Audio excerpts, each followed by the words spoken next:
YCP ప్రభుత్వ హయాంలో మంత్రులు చాలా యాక్టివ్గా ఉండేవారు. అయితే అది శాఖల పరంగా కాదు, వైఎస్ఆర్ కాంగ్రెస్ పార్టీ పరంగా.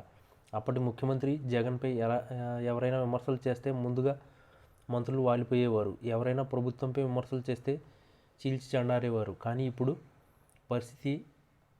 పరిస్థితి ఉందా అంటే అది ముమ్మాటికి లేదనే చెప్పాలి.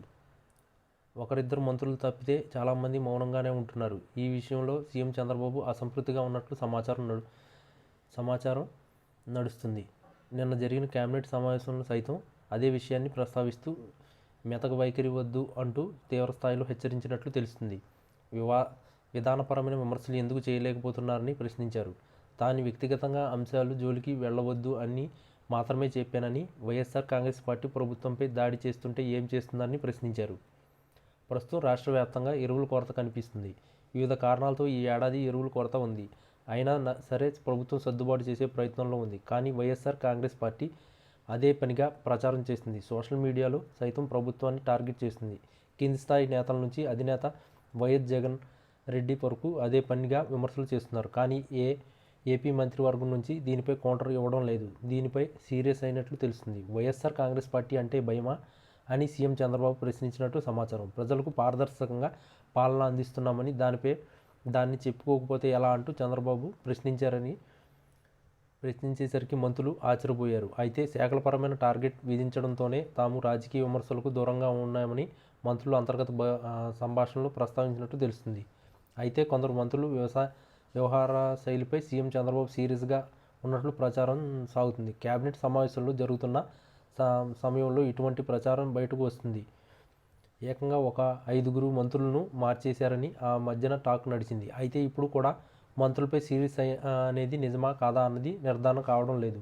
అయితే ఒకటి మాత్రం చెప్పగలం, జగన్మోహన్ రెడ్డి చుట్టూ వలయంగా అప్పుడు మంత్రులు ఉండేవారు. ఆయనపై ఎవరైనా విమర్శలు చేస్తే దాడి చేసినంత పని చేసేవారు. కానీ శాఖపరమైన పనుల్లో మాత్రం వెనుకబడి ఉండేవారు. ఇప్పుడు మాత్రం శాఖపరమైన పనుల్లో ముందుండే మంత్రులు రాజకీయ విమర్శలు చేయడంలో మాత్రం వెనకబడిపోతున్నారు.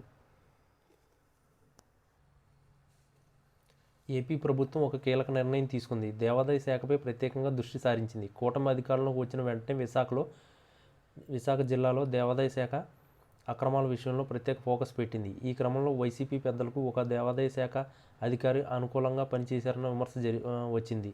మరోవైపు వ్యక్తిగతంగా కూడా చాలా రకాల ఆరోపణలు వచ్చాయి సదరు అధికారినిపై. ఆ క్రమంలోనే వైసీపీ హయాంలో కీలక నేత ఆదేశాలకు అడుగులు ఒత్తుతూ సదరు మహిళా అధికారి తీసుకున్న నిర్ణయాలు వివాదాస్పదంగా మారాయి. ప్రధానంగా నాటి వైసీపీ నేత విజయసాయిరెడ్డితో ఆమెకు ఉన్న బంధంపై అనేక రకాల ప్రచారం నడిచింది.